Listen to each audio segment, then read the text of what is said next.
Iran 20 साल के लिए जौहरी प्रोग्राम मुअत्तल करे, हम डील के लिए तैयार हैं। अमेरिकी सदर ट्रंप की मीडिया से गुफ्तगू, कहा ईरान के साथ जंगबंदी पाकिस्तान के कहने पर की।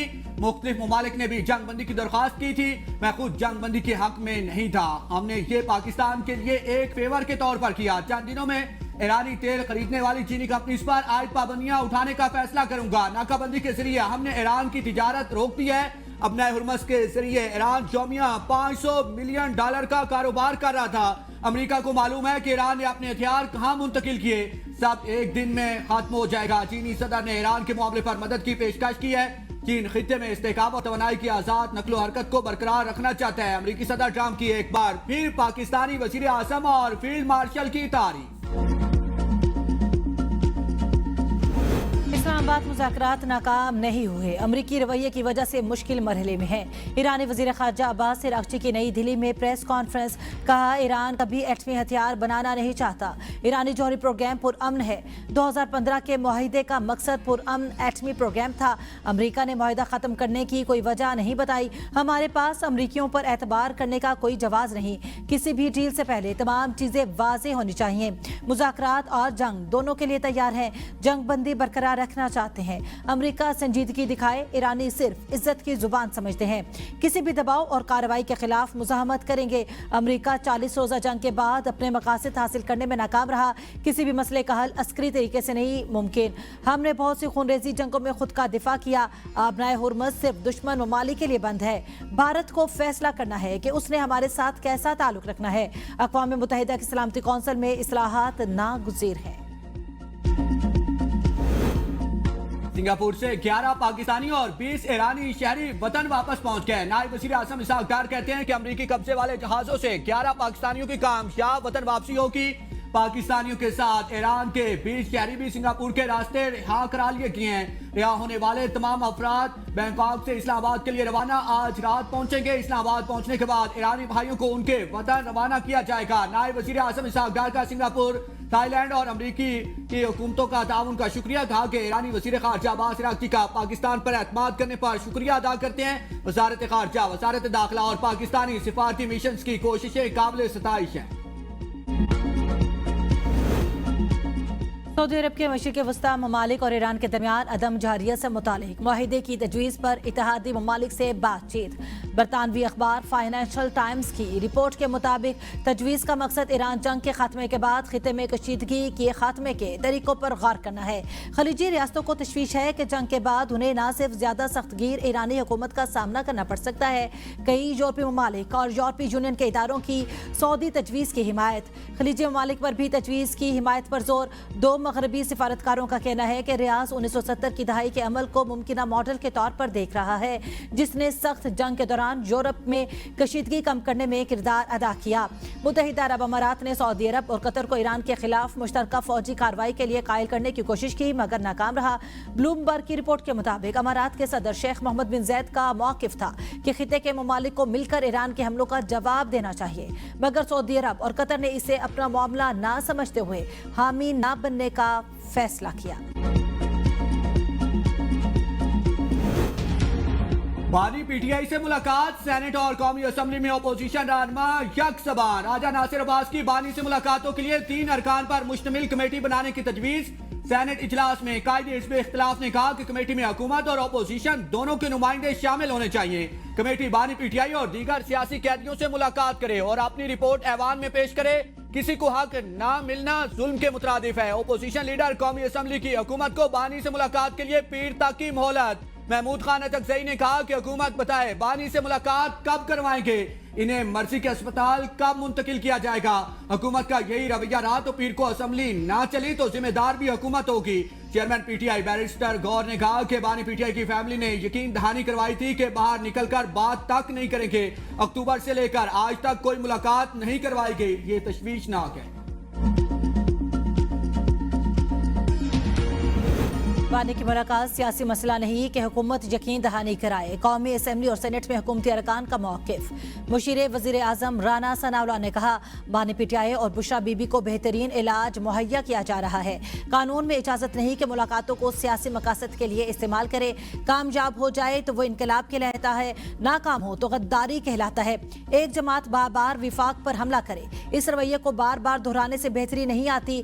मुल्क मुखालिफ बयानिया बनाया गया, उसका एक एक सबूत दूंगा। वजीर मुमलिकत आरिफ फजल चौधरी ने कहा कि मेडिकल इमरजेंसी वक्त पूछ कर नहीं आती। बानी की सेहत से मुतालिक कोई भी मसला हो, हुकूमत देख रही है।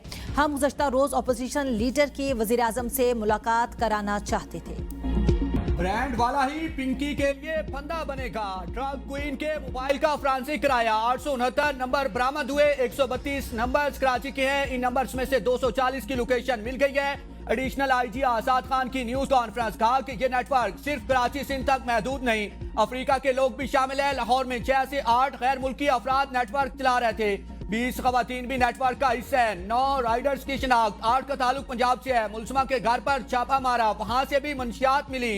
पिंकी के बैंक अकाउंट्स का रिकॉर्ड भी हासिल कर लिया। मुलजमा की जानिब से 5 करोड़ की ट्रांसैक्शन की गई।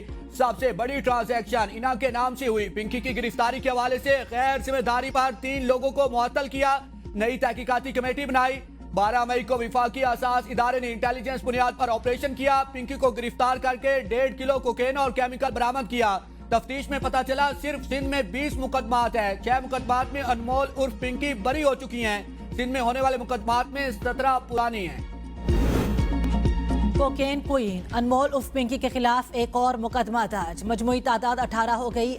SIO बगदादी का अनमोल उर्फ पिंकी के हमरा अबुल हसन इस्फहानी रोड पर छापा। फ्लैट से कोकेन और दीगर मनशियात बरामद होने वाली मनशियात पिंकी की जानिब से घर में छुपाई गई थी, जो मुख्तलिफ इलाकों में डिलीवर होना थी। मीडिया से गुफ्तगू में वकील ने कहा, मुलजमा को गैर कानूनी तरीके से गिरफ्तार करके झूठे मुकदमात बनाए गए। मैंने अनमोल के 2 मुकदमात में वकालतनामा जमा कराया। लाहौर में पिंकी को 2024 में उस वक्त के पुलिस नारकोटिक्स यूनिट ने गिरफ्तार किया। पुलिस राय के मुताबिक मुलजमा 10 से 15 दिन CIA को कोतवाली में रखी गई। दौरान हिरासत इंस्पेक्टर रैंक के पुलिस ऑफिसर ने पिंकी से कुर्बत अख्तियार की। इसी ताल्लुक और पैसों की डील की वजह से पिंकी को छोड़ दिया गया। पुलिस ऑफिसर ने पिंकी से शादी कर ली और 2025 में रिटायर्ड हो गया। पुलिस ऑफिसर ने पिंकी का क्रिमिनल रिकॉर्ड न बनने की भरपूर कोशिश की। रिटायरमेंट के बाद पुलिस पिंकी को मंशियात फरोशी में मुआवनत फराहम करता रहा। पंजाब हुकूमत ने सूबे भर में तहकीकात का दायरा वसी कर दिया। सूबाई वज़ीर सेहत ख्वाजा सलमान रफीक कहते हैं, बड़े पैमाने पर नेटवर्क्स की छानबीन शुरू कर दी गई। पंजाब में मंशियात के खिलाफ 0 टॉलरेंस है। अनमोल उर्फ पिंकी केस में पसे पर्दा नाम सामने आ रहे हैं। असेंबली अरकान के टेस्ट करवाए जाएं। Opposition leader Sindh Assembly Ali Khurshidi की मीडिया से गुफ्तगू, कहा इस केस की मुफस्सिल तहकीकात होनी चाहिए। इसमें बड़े रेक्ट में हैं, इस नेक्सस को तोड़ने की जरूरत है। मनशियात में खानदानों के खानदान तबाह हुए। जहां भी मनशियात फरोख्त होती है SHO के बगैर हो नहीं सकती। सीनियर सूबाई वजीर शर्जील इनाम मेमन ने कहा, पिंकी के पीछे कोई भी हो उसको नहीं छोड़ा जाएगा। अपोजिशन लीडर असेंबली में आकर बात करें। वजीर दाखिला सिंध ज़ियाउल हसन लंजार ने कहा, पिंकी के ग्राहकों की लिस्ट हमारे पास आ चुकी। FIA मदद से मनशियात फरोश अनमोल उर्फ पिंकी गिरफ्तार हुई। मामले की तहकीकात हो जाने दें, हकाइक से ऐवान को आगाह कर दूंगा।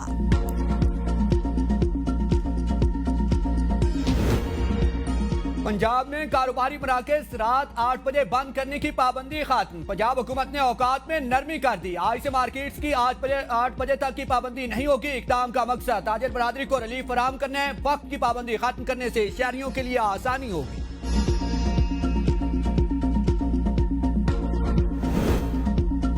FBR का हदफ पूरा न होने पर IMF को तशवीश। नए बजट में 430 अरब टैक्स मुतवक्के। चीनी, सीमेंट, तंबाकू और खाद के शोबों में हुकूमत मतलूबा टैक्स जमा ना करा सकी।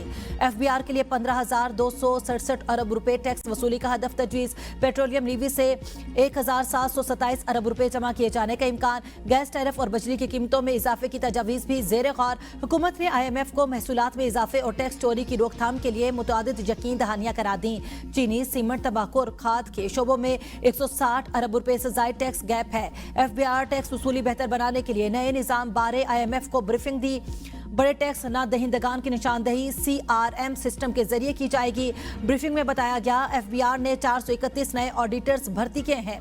मजीद 396 अफसरान जून तक शामिल किए जाएंगे। सख्त ऑडिट निज़ाम के जरिए 2027 तक 92 अरब रुपए इजाफी आमदन मुतवक्की है। तमाम सेस टैक्स दहिंदगान के लिए डिजिटल इनवाइसिंग लाजमी करार दी गई।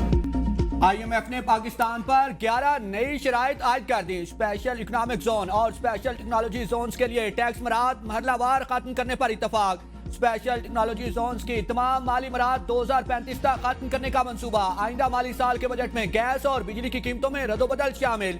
गैस टैरिफ में जुलाई 2026 और फरवरी 2027 में तब्दीली होगी। बिजली निर्ख जनवरी 2027 में एडजस्टमेंट किए जाएंगे।